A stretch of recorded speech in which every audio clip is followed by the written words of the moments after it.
करेंगे। ऐसे बोलो, हर हर महादेव, हर हर महादेव, हर हर महादेव।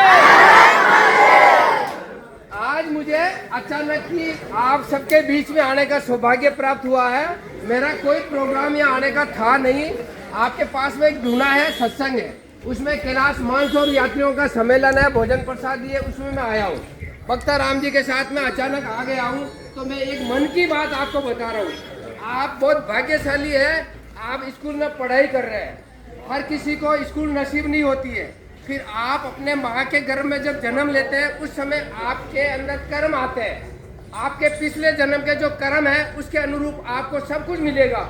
आप ये छोटे छोटे बच्चे जो आप बैठे हैं, बालिकाएं बैठी, इनमें कोई आईपीएस बनेगा, कोई आईएएस बनेगा, कोई आरएस बनेगा, कोई बिजनेसमैन बनेगा। लेकिन मैं आपसे निवेदन करता हूँ, शंकर भगवान के आप जल चढ़ाएं और भगवान से प्रार्थना करें, हे भोलेनाथ, आपके लिए असंभव कुछ भी नहीं है। महादेव बहुत दयालु है। जल चढ़ा के हाथ जोड़ के प्रार्थना करेंगे तो आपको सकारात्मक ऊर्जा प्राप्त होगी। ऊर्जा दो प्रकार की होती है, एक नेगेटिव होती है। हर आदमी बोले, अरे क्या कर लेगा, पढ़ के यार, वो पढ़ा लिखा यूं ही घूम रहा है, उनकी बातों में नहीं आना। आप तो अपने कर्म साथ लेके आए हो। आज यहाँ पढ़ रहे हो, कल को कोई आगे बढ़ोगे, कोई विदेश जाएगा, कोई सर्विस करेगा।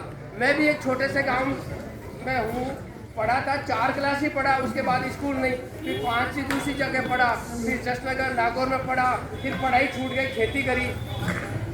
ओम नमः शिवाय, हर हर महादेव। आवाज आ रही है? अच्छा, मैं छोटे से गांव से आपकी तरह पढ़ रहा था, वहाँ आके कोई सुविधा नहीं हुई। उसके बाद में मैंने महादेव से प्रार्थना करी। 12-13 साल का ही बच्चा था। हे भोलेनाथ, मैं पढ़ना चाहता हूँ, मुझे कोई शहर में पहुँचा दो। तो वहाँ मैं पाली गया, और आपने नाम सुना होगा, चंद्रराज सिंह साहब है। उन्होंने बोले, यार मेरे खाने बनाने वाले की जरूरत है, पढ़े लिखे की, टेलीफोन अटेंड कर ले। तो मैं चला गया उनके पास। अब उनका भोजन बनाया, छोटी मोटी सेवा करी, और उन्होंने मुझे स्कूल में भर्ती करा दिया। 10वीं स्कूल में पढ़ते ही एनसीसी ले ली। आप बच्चे बैठे, आपको बड़ी कॉलेज स्कूल में एनसीसी की सुविधा मिले, जरूर लेना। उसमें कॉन्फिडेंस डेवलप होता है, लीडरशिप की भावना होती है। ये बात करने में झिझकते हैं, वो सारी भावना है ना बहुत प्रबल हो जाती है। आप किसी से बात कर सकते हो।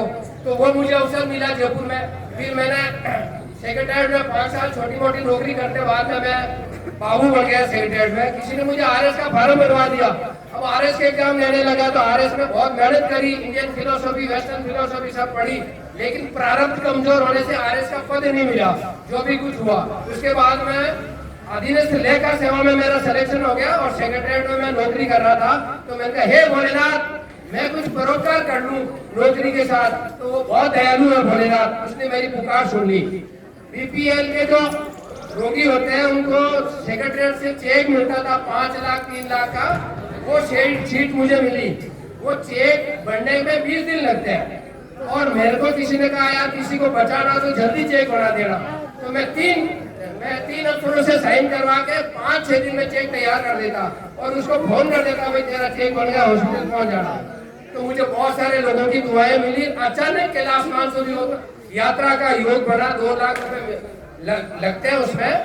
और आप में से भी कोई बड़े होके आपके रिश्तेदार कैलाश मानसरोवर यात्रा जाए, तो राजस्थान सरकार 1 लाख रुपए का अनुदान देती है आपको। और आपको जो सर्विस करते हैं, उनको 1 महीना के लगभग की स्पेशल अवकाश स्वीकृत करती है। मुझे भी 2 बार जाने का सौभाग्य मिला। मेरे ऊपर अफसर थे भास्कर सावंत जी, मैं उनको जानता नहीं हूँ, जैसे आज आपसे मैं पहली बार मिला हूँ। मैंने जाके मानसरोवर का जल दिया, तो बोले मैं भी कैलाश मानसरोवर यात्रा में जाना चाहता हूँ। तो मैंने उनको गाइड किया कि कैसे जाते हैं, क्या करते हैं। उनको 3 लाख रुपए मिलते हैं, अफसर जाते हैं। वो कैलाश मानसरोवर की यात्रा करके आ गए, और मुझे वो सब लोगों को बताया, मांगलाल सोलंकी ने भी मेरे को भिजवाया। तो आप बच्चे कभी अपने आप को छोटा महसूस नहीं करना। आज आपके पैरों में केहों में मैंने देखा चंपल पहनी हुई है, मैं भी छोटा था, जैसे पहनते, आपके कपड़े नहीं है, जूते नहीं है। बहुत गरीबी के भाव में पढ़ना पड़ता है आप लोग गाँव में, लेकिन आपकी दृढ़ इच्छा शक्ति, माँ सरस्वती के प्रति भी निष्ठा रखना, वो आपको विद्या देती है। भोलेनाथ असंभव को संभव कर देते हैं। आपके पास पैसा नहीं है तो वो देने वाले आ जाएंगे। कैलाश मानसरोवर यात्रा के लिए एक साधु महात्मा बोले, मुझे कैलाश जाना, पैसा नहीं है। तो ये सरपंच साहब बैठे, ऐसे उधार आदमी आया और 1 लाख रुपया दे दिया दिल्ली में जाके, और वो कैलाश मानसरोवर यात्रा करके आ गया। तो असंभव कुछ नहीं है बेटा, याद रखना, अच्छी सोचना।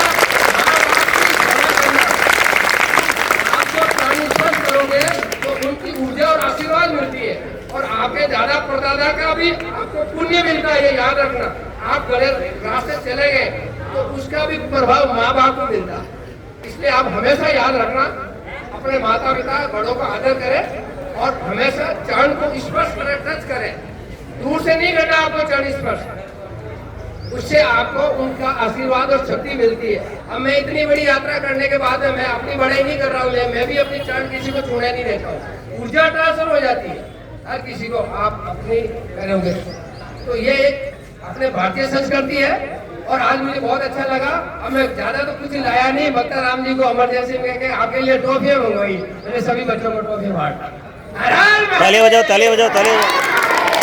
ओम नमः शिवाय। धन्यवाद।